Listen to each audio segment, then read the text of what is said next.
Seahawks fans, how would you like your next head coach to be trained in many disciplines, at the feet of many masters?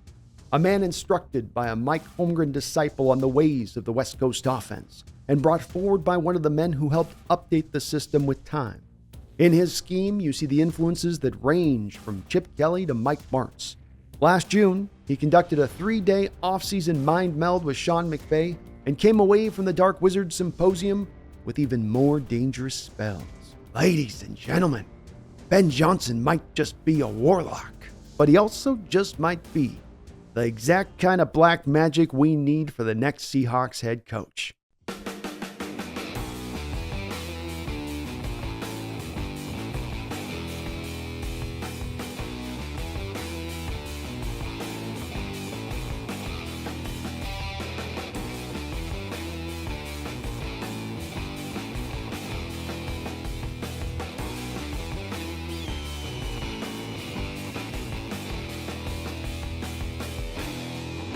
Who will the Seahawks hire as their next head coach? That is what we've been looking at in the first few videos of this series. We first looked at the old school head coach who has a tendency to win wherever he goes. We've discussed the possibility of a once former great Seahawks coordinator who appears to be somewhat of a front runner for the job. But I still find many of you unimpressed. Out with the old, you say, in with the new. No more retreads. Give us the best and brightest on the block. Give us the up-and-comer. Give us boy wonder. Give us kid genius. Give us an offensive-minded head coach that can peel the paint off the doors of a defense.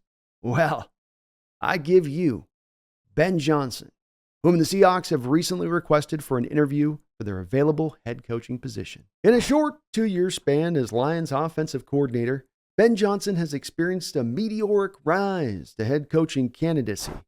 He stepped in for the Lions offense in 2022 that had the previous year been 22nd in yards, 25th in points allowed, and 29th in DVOA, and took them up to 3rd in yards, 5th in points, and 9th in DVOA that next year. That's like inheriting a car shop full of old spare parts and turning it into a brand new Mercedes.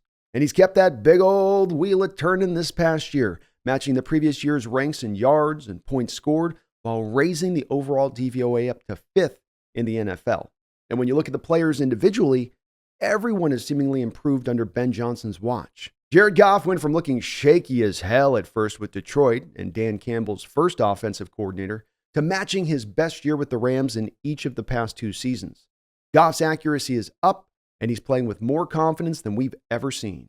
Amon St. Brown got close to 1,000 yards in his first year without Johnson as an offensive coordinator, but then went over that mark in his second year with him and then put up over 1,500 yards this past year. Johnson also did a marvelous job featuring rookie Sam Laporta, who produced perhaps the greatest rookie receiving year for a tight end in NFL history. Even journeyman receiver Josh Reynolds, who struggled to find footing in Tennessee, has found rejuvenation with Johnson the past 2 years. The man has his quarterback throwing for nearly 4,500 yards and also nearly churns out 2,000-yard rushers. That is impressive.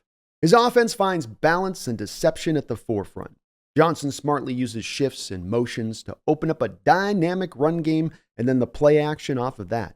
He will hit you from all angles in the run game, and in particular, loves to pull many men back across the formation post-snap, and it's incredibly hard to predict when they're going to do it and from which direction.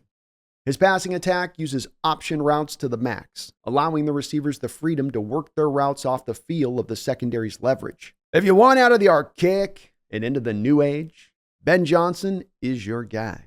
During a 7-year run to begin his coaching career, he had 3 different offensive coordinators, while during that time he coached the quarterbacks, the receivers, and the tight ends. 3 different systems, 3 different positions coached in just 7 years.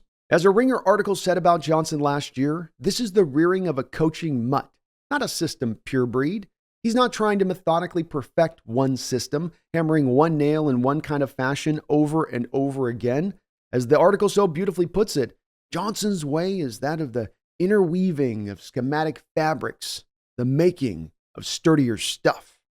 When it comes to the positives and negatives in regards to what you're going to get with Ben Johnson as a head coach, I admit the picture is a bit fuzzy. He's never been a head coach, so I must acknowledge that these are all just a bit of a guess. First, On the positive side, we might just be getting an offensive mastermind. If you're looking for a comparison, think Sean McVay, just as he got the job with the Los Angeles Rams. Johnson understands a variety of offensive systems, uses a modern approach, and by all accounts, is whip smart. You would think he is also going to bring a forward-thinking approach by the way he builds his offense. For instance, in the stories you hear from the offensive linemen with the Detroit Lions, Johnson on a weekly basis would come to them and say, pick out 5 running plays that you really like in this matchup against your given opponent. And oftentimes, those very run plays would end up in the football game. As Amon St. Brown was quoted as saying to the Detroit Free Press just prior to Ben Johnson getting the offensive coordinator job there, Johnson's open to all new ideas. So as a player, we love that. The quarterbacks love him. I think all the receivers, we all love him. So if he does get the job, I'm going to be super excited because without him, I don't think I would have had the numbers that I had toward the end of the year. I love Coach Ben. In this new era of analytics, Johnson's often acknowledged as being an analytically savvy coach. Lastly, he'll maximize your offensive talent. From DK Metcalf to Zach Charbonnet, nearly all the major players on that side of the ball should see their production improve.